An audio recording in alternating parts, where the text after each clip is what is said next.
बुद्धाच्या धम्मामध्ये समतेचं पीक येत, बुद्धाच्या धम्मामध्ये समतेचं पीक येत.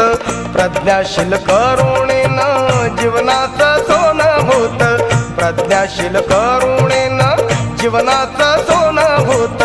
बुद्धाच्या धम्मामध्ये समतेचं पीक येत, बुद्धाच्या धम्मामध्ये समतेचं पीक येत. प्रज्ञाशील करुणेनं जीवनाचं सोनं होत, प्रज्ञाशील करुणेनं जीवनाचं सोनं होत.